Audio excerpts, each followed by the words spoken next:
I think there's some of the forces definitely that would change the fabric of cities. If we get it right, it's fantastic.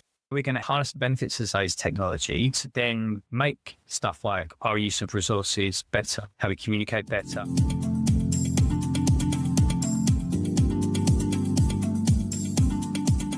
Are you interested in urban evolution? What do you think about the city as a producer instead of consumer? How can we investigate unintended consequences of urban transformations? Stay tuned for answers from Jon Mills.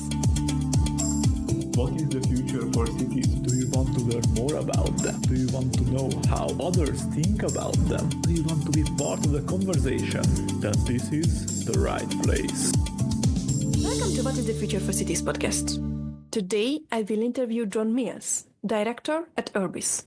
We will talk about his vision for the future of cities, urban evolution, transformative forces, unintended consequences, and many more.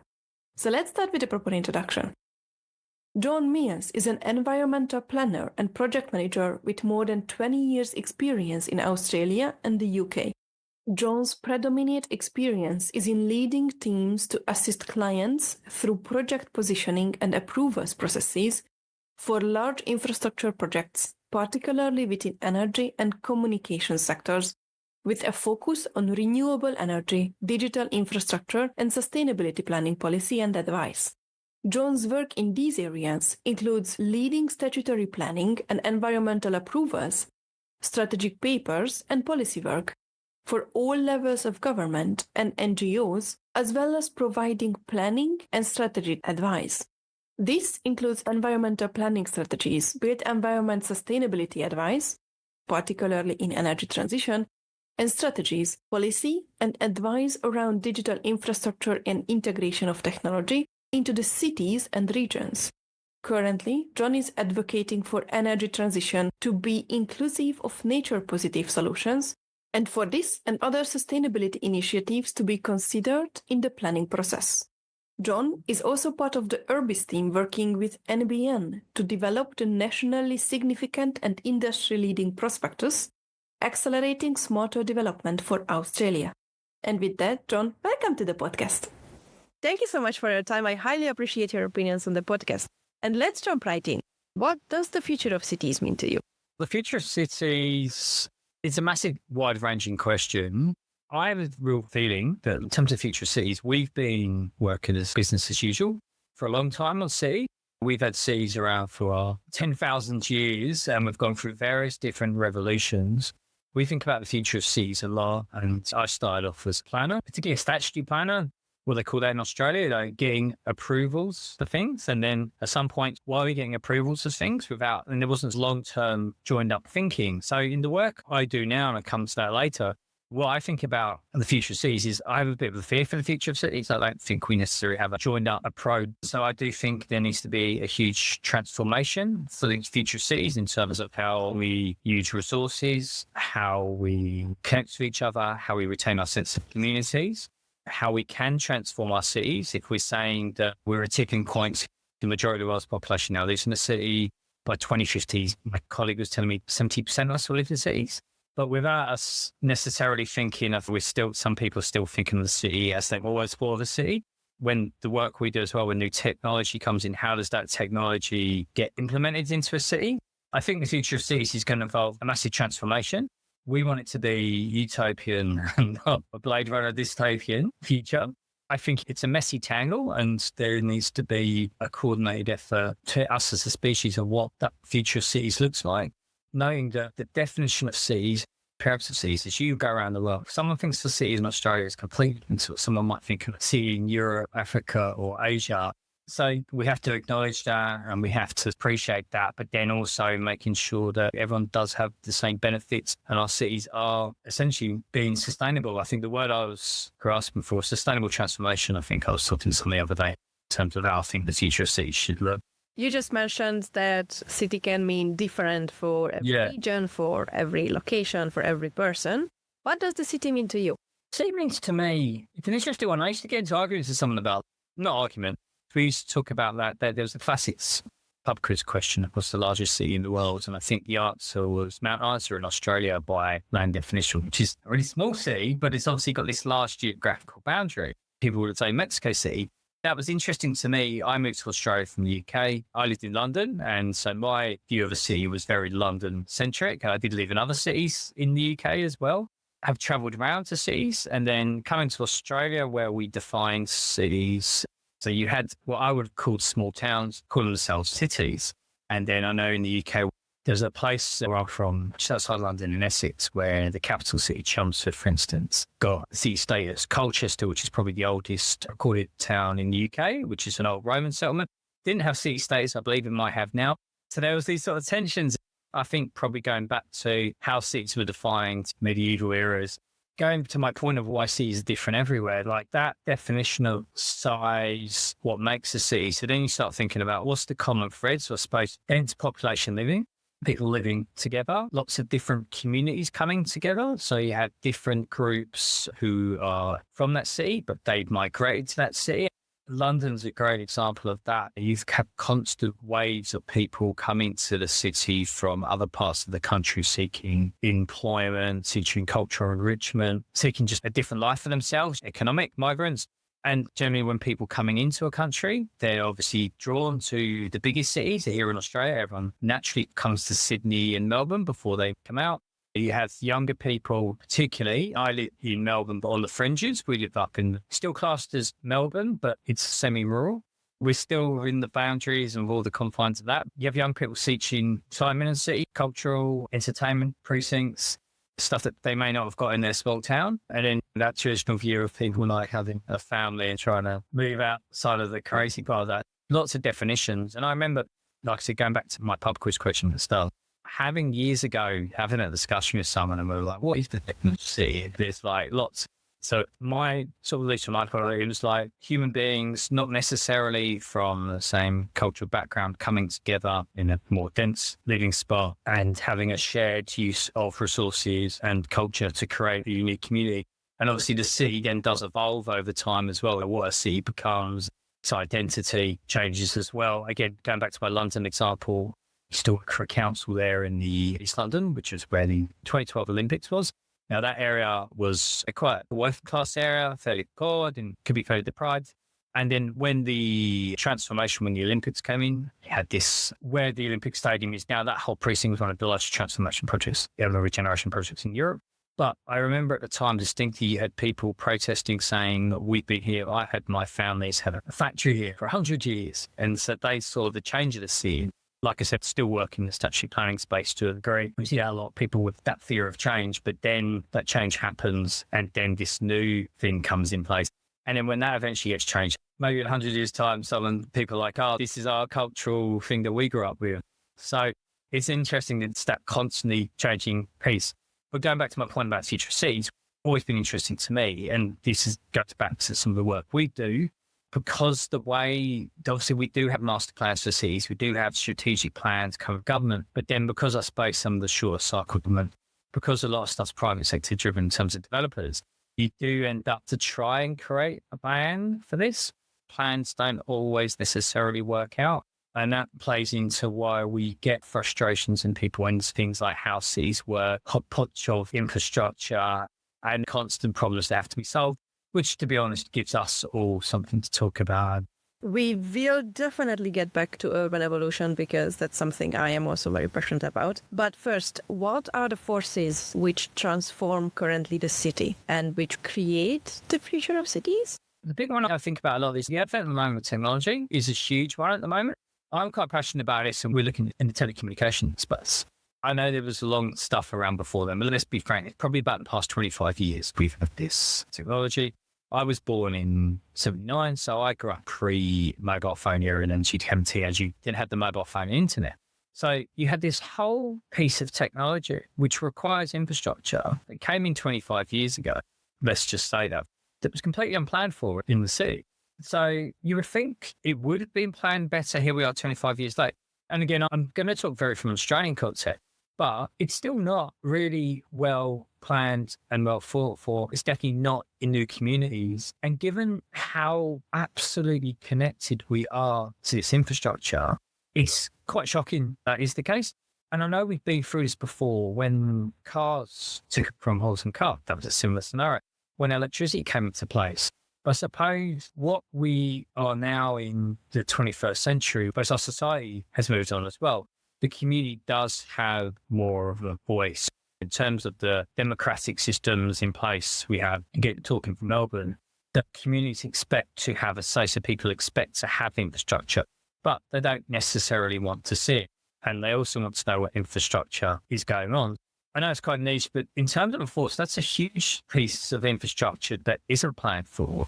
And it's interesting in working in this space. This policy, and there's only a policy last year, but the federal government took in here where they took more than 50 laws. Development should have telecommunication. I think everyone agrees it's a good idea, but the governance is quite difficult to get people provide that infrastructure. The developer is built, the government wants it. Or to speak to the same place, and you get these things like, how does they pay rent? Am I going to pay rent to a developer on his land to house this infrastructure before anyone's actually using it? Because it's not nationalised infrastructure. That's a huge change. And then similarly, just again, I'm selfish just because we bump into this a lot. The energy usage as well. We're going through an energy transformation at the moment. How our electricity is provided to us. And it's the same. We expect this. We expect to have electricity. We expect to have telecommunications. Australia, if we stay with the current government, is talking about 82% renewables. Obviously, that's not all situated in cities and with these large utilities it's outside the city. But a lot of that has to still come into the cities. There still has to be, we have the rooftop solar, we have battery. We need to integrate that into our cities as well.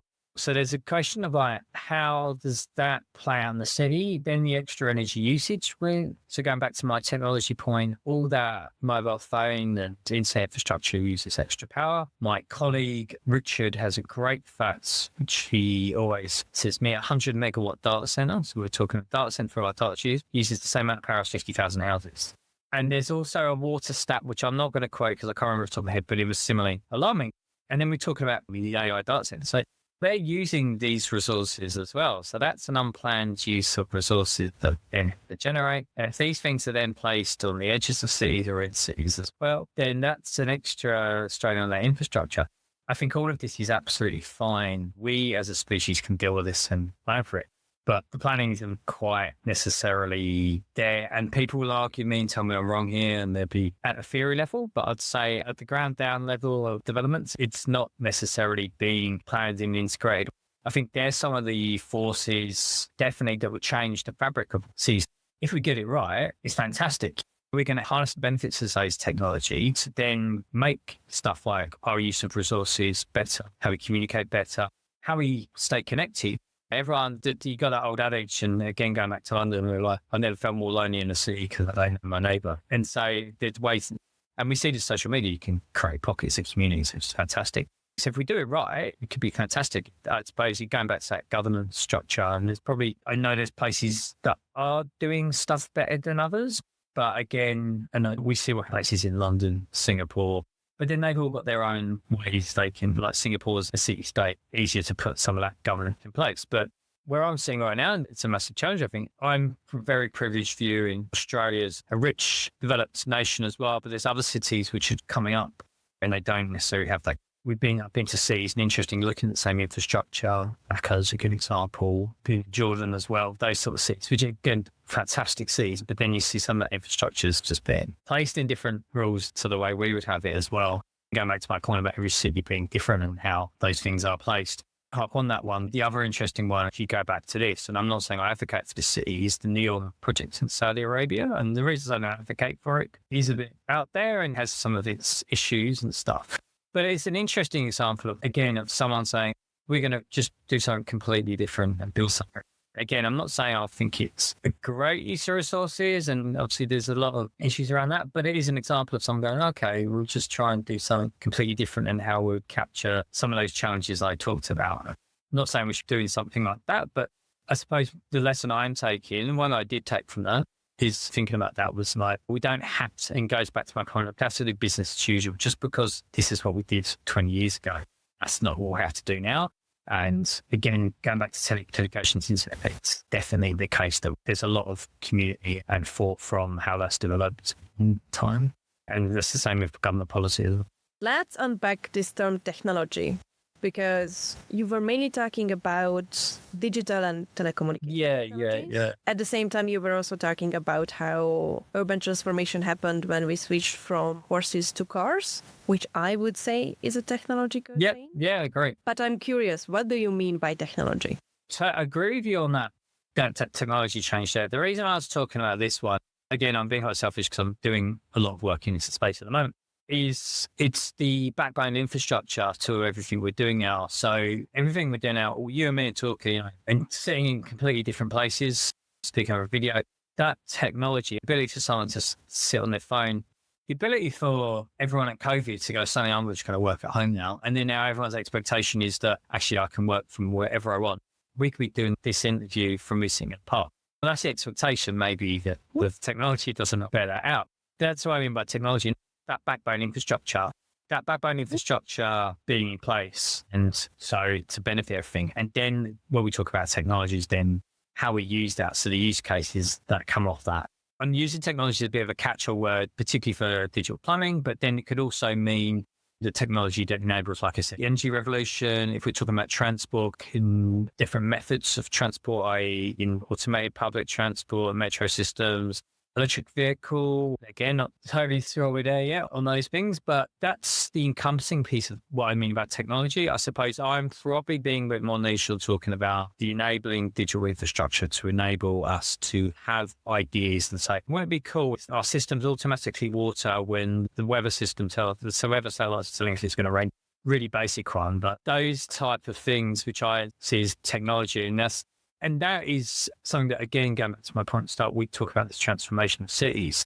I don't think it's enough in the conscious. The community think about that, do think about that. I think it's academics who do think about that. We see that happen, going back to my examples, new cities, I was talking about neon and things like that earlier. I don't necessarily think like a developer who's like, I'm going to put a new commercial building in the CBD, I'm going to put a new housing development, necessarily has that in their head. They're like, these are cool things to do within my budget, but then actually my budget probably needs to be more sustainable. So I need to make sure we've got parks and schools and that in there without necessarily thinking of if using that technology, we can make your budget go further. Technology is a bit of a catch-all word. I use it a lot for digital backbone infrastructure. So that's whatever that might be as well. We will get back to sustainability because that's also very interesting. But first, I want to talk a bit about this energy transformation because I had Andrew Voss talk about nuclear energy from a financial point of view and also from an energy point of view. And he was also bringing up that we don't really think about how the renewable energy generation from solar and wind, first and foremost, the energy need to be transported into the city because solar and wind cannot be physically in the city, while also they don't provide a static base load for everyday use. They have variability and they are very volatile.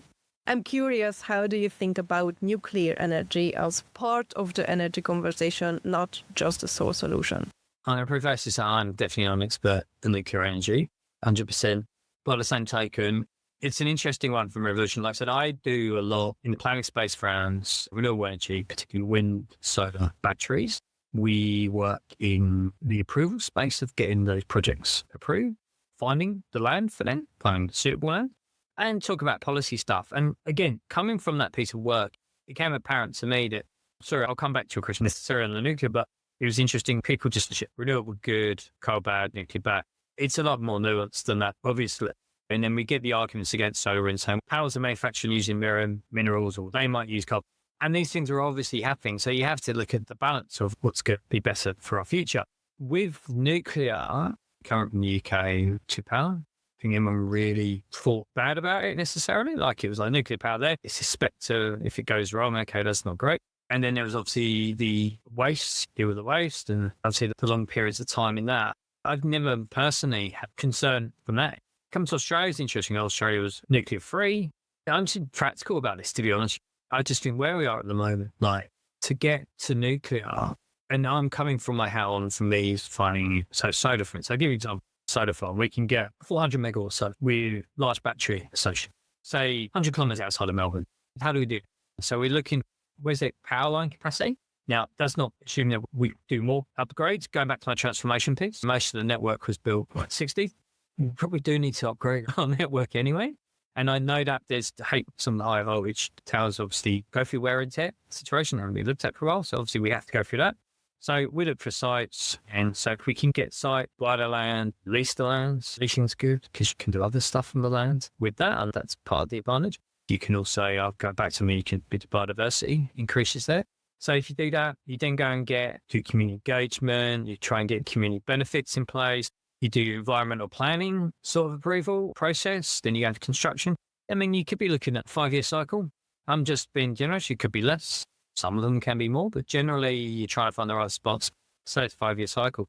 And that thing's up and generating power for 5 years.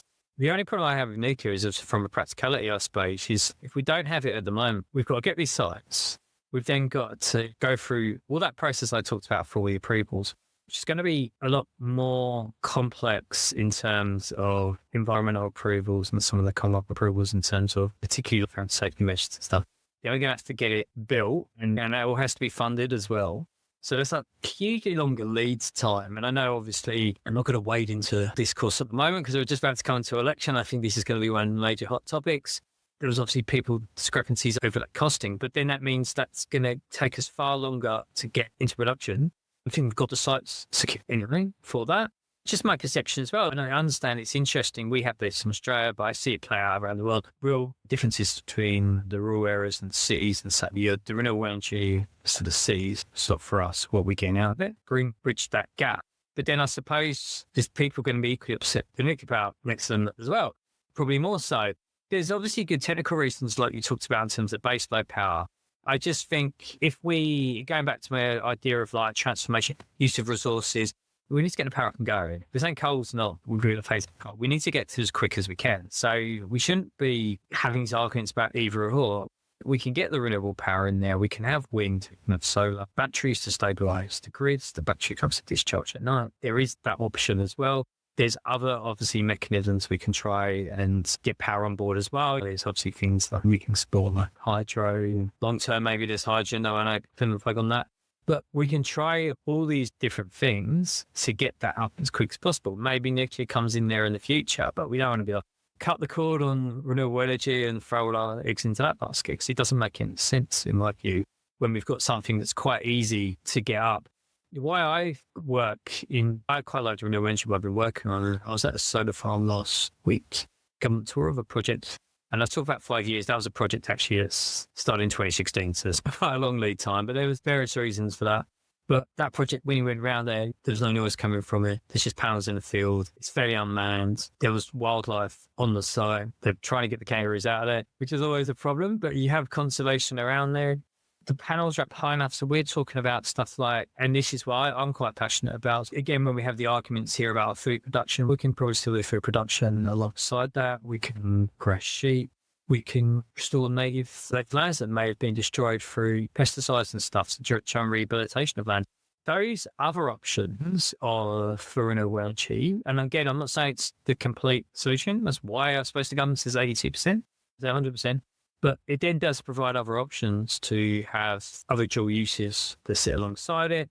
It can then benefit, like I said, some of our natural habitat. I think there's obviously challenges, but I think just because I'm cool, can't just say, let's not do that. I think the answer's there. I think we can proceed with that answer. We can explore things along the way. We don't really know what's around the corner necessarily. We have ideas, but something else can come along. So we've got some good solutions. We can work on them.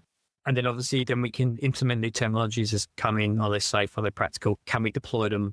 Are they economically beneficial? You might enjoy the conversation with Andrew Wass in episode 314 because he goes through all of your points. We'll not repeat them because he does a much better job and he is an expert in financing and how to ramp up the nuclear question. Just two things. There are small modular reactors, which means that we don't need to build a huge site. And I'm talking about nuclear because Hungary gets 40% of its whole energy from one nuclear power. And that's why it's just hilarious for me that so much debate is about nuclear in Australia.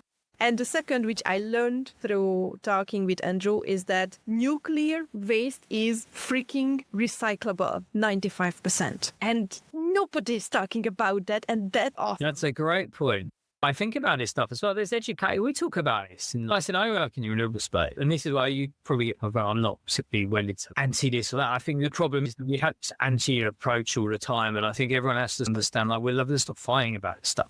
We all try to get to the same goal in the end. Inevitably, we're a little bit influenced by politics in them because that's how they're trying to play out. And we don't need to be dragged into that. We say this in what we're doing, like talking about the stuff I was talking about, what you just said about the education piece.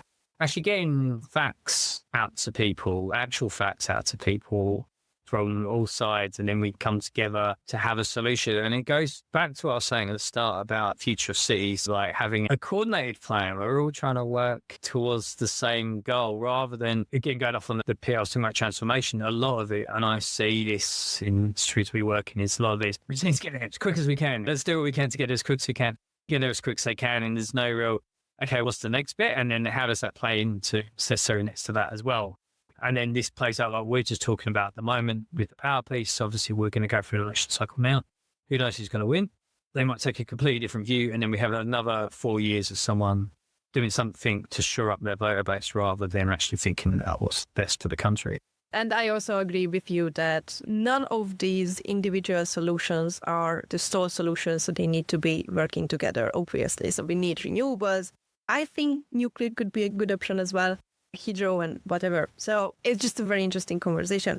I would like to understand, because you were talking about energy transition and rarely did you mention sustainability itself, but you were talking about the transformation should be in and of itself sustainable. Yeah. What does sustainability mean to you? At a really base level, sustainability for me personally is circular use of our resources. So we're using resources, we're using materials, using resources, more of that may be food, energy, water, housing, whatever it is. We're using that and we're reusing the same thing. It's not waste. So sustainability is being able to reuse what we're doing, staying within the confines. The planet does have a finite amount of resources, no matter what anyone says. If you look at the bigger picture of like how we are one planet in a vast galaxy and universe, we do have a finite amount of resources at the moment. So we have to be able to use what's in front of us. If we can reuse something, then that's good. The waste culture that we were through, particularly like, I suppose, in the latter part of the 20th century. And I still get surprised now. I'm going to go really base. When I was driving the other day and I saw some of my friend litter out of the car window, for instance, in front of me, which is shocking to your sensibilities now. 50 years ago, you probably would have been. That's what people do. But I suppose going back to that, my point is the sustainability in me is that sustainable use of our resources. And in C, that's particularly prone because obviously our cities, the traditional view of the cities is urbanized, been concreted over. There's not many natural resources. We're consumers of foods, energy, where's our waste necessarily. So rather than being producers of that, that's my general view of sustainability. So when it comes into everything I'm doing is how can all these different developments I might work on, or how can that be done in a sustainable way? So like not using more resources than it requires to, or how it can put back into the system as well. Going back to my solar farm piece I was talking about, like that net nature positive thing. If they're removing some vegetation to install that, then obviously can they recreate that vegetation and be better forms of vegetation? Or like our data center is using the power 50 power. So that means we're going to need more power on top of what we're already producing. Can we produce that power? Is there a way you can produce that power without creating additional carbon, additional waste or misery? And I love your example with the solar panels under which is nature, basically. And we can use it to increase biodiversity, let the sheep graze around or grow crops for human consumption. Now, let's get back to this urban evolution part, because I want and I'm working on creating urban conscious evolution, which means that the future doesn't happen to us. We are creating consciously the future. Yeah, nice. What does urban evolution mean to you? And how do you see how we are doing it? I'm quite like urban evolution from my point of view is, and this is going back to a radical transformation. If I'm saying like we're now the tipping point where more people live in cities than they don't, majority of our population is going to be in the city by the middle of this century, then obviously our cities, as great as they are, do need a radical shift in thinking. And what I mean by that is that like we need more access to nature in our cities, to be honest. And that's not always easy. And a lot of cities do it fantastically well. And part of that access to cities is access to fresh food as well. There's opportunities like even down to backyard agriculture. How do we do that? Even down to like council rules will say like, you can't keep a chicken garden here in the city because it makes too much noise. Even down to those type of things, we need to have things about then so that people can then have thinking about where's their food coming from. Someone can walk out the front door and they've got access to trees and they've got access to grass. They've got access to seeing the natural world and animals. And then my point going back to that transformation is being able to access the stuff that we expect. So we expect transport. So we're not isolated. I think Australia is really interesting for me, where we've now come from Europe, because the cities, they're not all I know, but there's a lot of CBD focus and the transport's all focused there. And as you go further out, it's not there. Like I say, London, where it was like, we had really good people would dispute that. But I would say, having lived in places in Australia, we had a great public transport network. We had different centres crop up, but you would never go towards the traditional centre because you'd have your cultural touch points there. My point is that transformation needs to have those thoughts in there. Going back to my really early points about all the infrastructure that we want, how we get empowered cities, how we have our connectivity pieces, which then may run those transport networks or have some really cool stuff to keep our green spaces alive, or have, automated sea farms and stuff like that. Transformation needs to have that completely planned for the cities. Every time there's a road dug up for a pub, we think about this automatically. We need to have that fibre in there, or we need to have that connectivity in there. That needs to be citywide in terms of how that city operates. The other part is then we need to understand how the systems interact. We do this thing over here, it doesn't work there. But our cities need to be open to the citizens as well. So we need to safeguard against private. Obviously, we work our houses and stuff, but I mean, like city squares that are locked off for certain corporate. And you do see that in some cities around the world as well. So making sure our cities are open to everyone. And look, and the other one that I did just touch upon, it just reminded me, I was at Australia Smart Cities conference last year. Myself was there, but there was someone from City of Melbourne talking about their heat mapping for the city. I don't know if you saw that, where you can plug in and you can plan your route for the city. Okay, it's a hot day and it's cool for that. That is a little thing, but it's a great thing. And that's another transformation piece of the city. So making that city, again, actually mapping that city, understanding how that city works, using the data we collected so it's open for citizens to be able to then interact with their city in the best way possible as well. And the one thing is obviously the cooling piece as well. We've just gone for a very hot summer here in Melbourne. I think we do need to acknowledge heating of cities, heating effect as well from obviously collection of people and concrete. So it matters for cooling. How do we cool down our cities naturally as well? Again, going to my point for increased tree cover, use of materials, and having that embedded into our governance systems. Again, we did a piece of work for the Green Building Council of Australia a few years ago, and then again for the Commonwealth Government this year was talking about how to embed sustainability into the planning system rather than the building system here.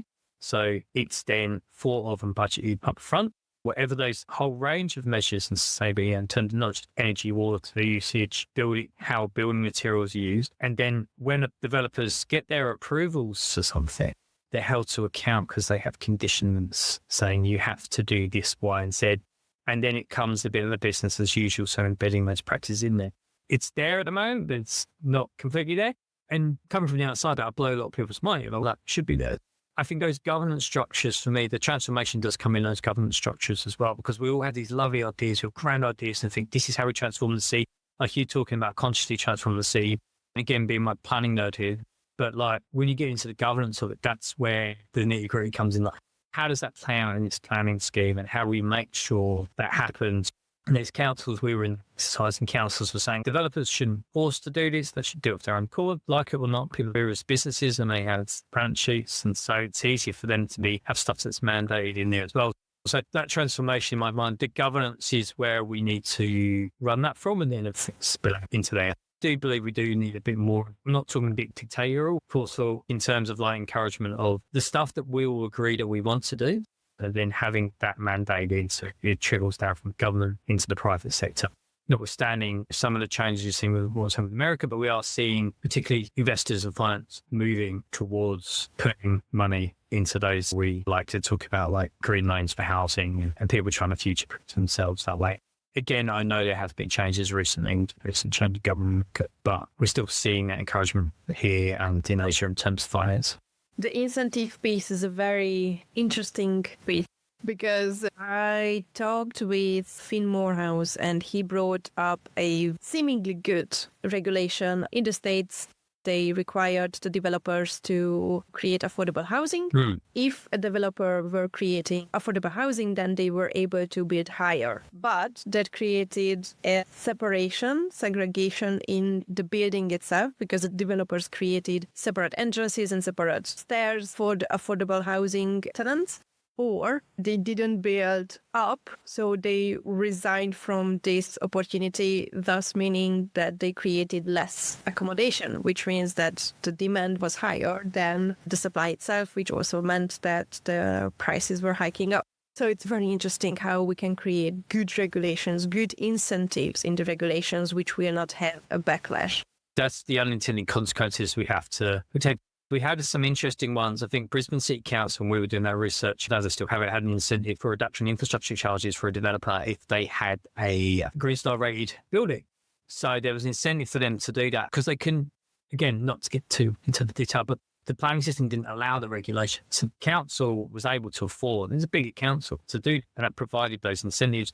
We saw another one from a council in Tasmania where they had sustainability initiatives and similar to you, that allows an increase in floor space if there was sustainability initiatives in place. Again, going back to your point, it's interesting. I see how some of this stuff, everyone wants to try and work out what's the consequence of this. Don't necessarily know because the development community is not a homogenous group who all have the same evidence. There's some fantastic people out there doing fantastic work and they want to do the right thing. And then there's others who are like, I just want to make some money, essentially. You don't want to overburden the people doing the right thing because of those people. So it is that balancing act you have to work out there. That's a really interesting example like that. Again, going back to where we took the stratification of buildings. So you have to pick through and then maybe have caveats in there. Again, working as a planner in Australia for 20 odd years, it comes down to having those discussions with us and how those things are interpreted as well. There will always be people who will try and get lawyers to try and go around some of it. Will interpret it in the way they want to. And that's unfortunate. Again, going back to my earlier point, that's the messy part of trying to create a plan for the future. Yes, I completely agree. I didn't mean to bash on the good developers. Yeah. It's such a good point. It's such an interesting point. And I see in the middle, like I see ourselves trying to fight. When we did that, we did a roundtable of councils. Some of the council staff are very much, we shouldn't have to incentivize people. And I was like, we can't live in a completely idealistic world. We have to appreciate that people aren't always going to do that. And they don't mind that because they can go back to, I have to do this. When I want this extra ring, I have to do it. Not great, but I think sometimes we just have to work with the system we've got and we have to make things work to our advantage. Going back to my point about the investors are wanting to put into sustainable practice. Maybe their motivations for that are different, but let's try and use that to our advantage to work the best way we can. And just coming back to your urban evolution description, I loved that you were talking about radical transformation instead of disruption, because this radical transformation will happen. And if we call it disruption, people will be even more fearful of the change. While if we just call it radical transformation, that's a whole another base note for the whole conversation. So I just love that you are using this term. Also, you were talking about London's public transportation. Budapest public transportation, when I was living there, I was, come on, you could do so much better. Coming to Melbourne, I appreciate Melbourne's public transport, but it's so radial. It just coming to the center and from the center, you can go out. And now I appreciate Hungary's public transport. Exactly. I was looking the other day to get to the beach where I am. It's like a 25-minute drive. There's like 2 hours of various buses because there's no direct. Even where now I'm up in the Dadong Ranges, and to get to the station, we have a bus which shuts down at a certain point. We still see. I know you get in the UK outside the cities, you do appreciate what they are. But again, goes back to my point about how all these things are different. I wouldn't change some of the stuff in that about Melbourne as well. But then, transformation. Sydney's a very good example of that. I used to live in Sydney. I go back to Sydney now. I'm going back this week for work. But the metro there, the light rail, actually, you see what someone did. And they got bagged for years, cranes over that sea, infrastructure, everyone's angry about. But then now you look, I go back there with fresh eyes from not living there anymore. And I'm like, wow, this city's really cool. They transformed the city centre.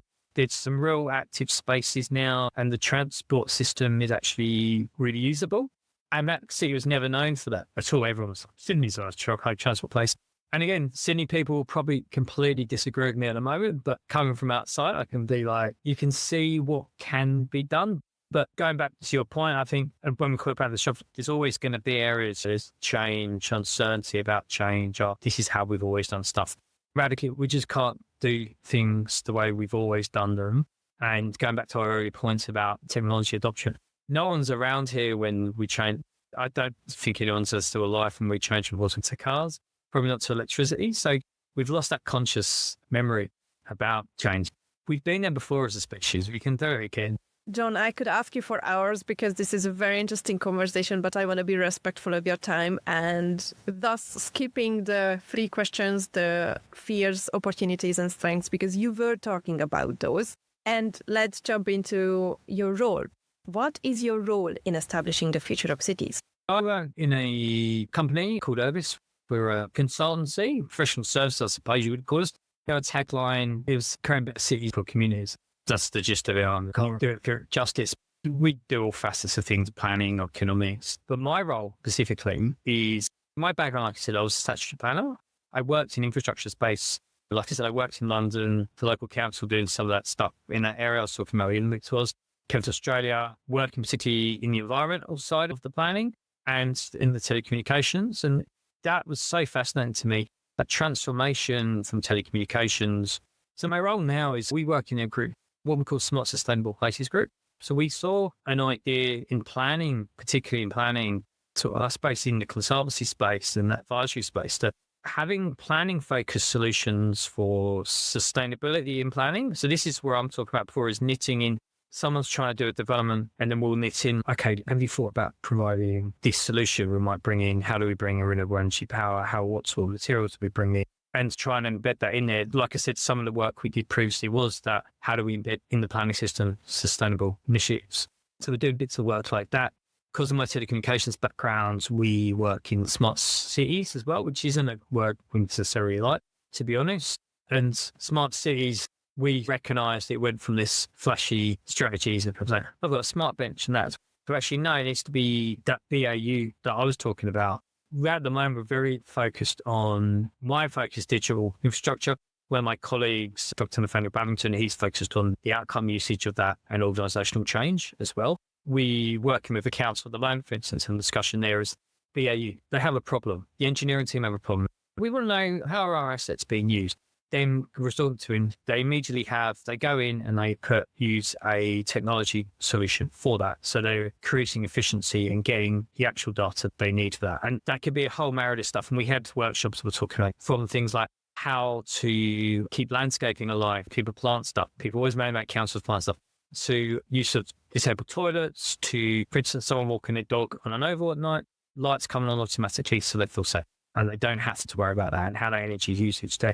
Trying to put that BAU in there is a real core focus, what we're looking at the moment. And as I said, my big one as well, as we're doing my role at the moment, which is I'm very focused on this, and how we actually accelerating the developments that the with NBN. So taking the old Smart Cities code, refreshing it, actually, again, not being, this is a smart cities thing, smart cities practitioners all we look at. Going back to our point about developers, is that they all have a guideline to when they're building new development.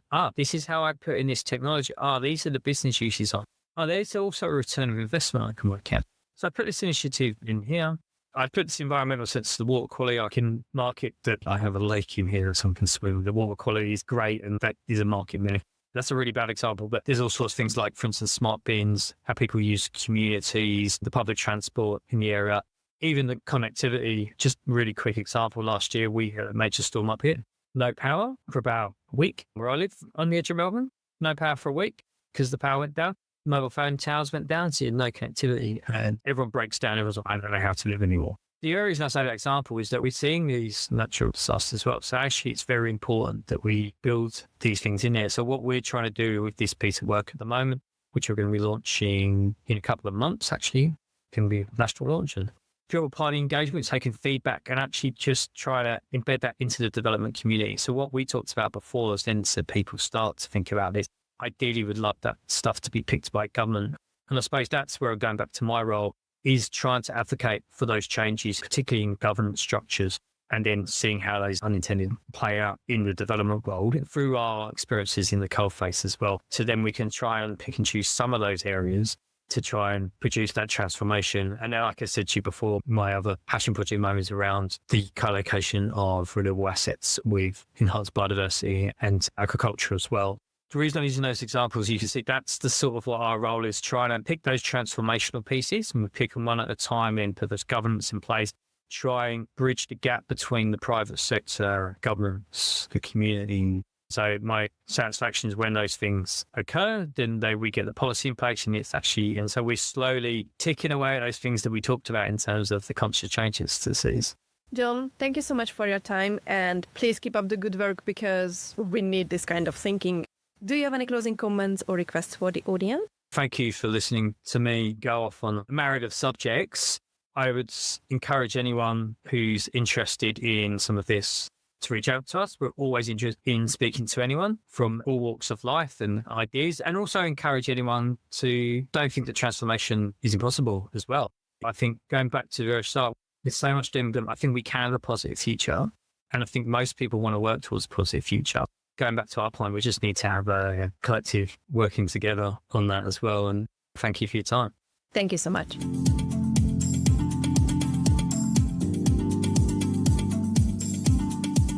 It was really interesting to hear from Jon about the forces creating urban change and transformation, not to mention his description of urban evolution.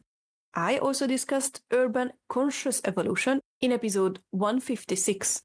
You can find out more about Jon online. All the links are in the show notes. What was the most interesting part for you? What questions did arise regarding Jon's approach to the future of cities? What have you learned from this interview? Let me know on Twitter at WTF4Cities or on the WTF4Cities.com website where the transcripts and show notes are available. You can also subscribe on the website not to miss any new episodes and leave some feedback. I hope this was an interesting interview for you as well, and thanks for tuning in. What is the Future for Cities podcast?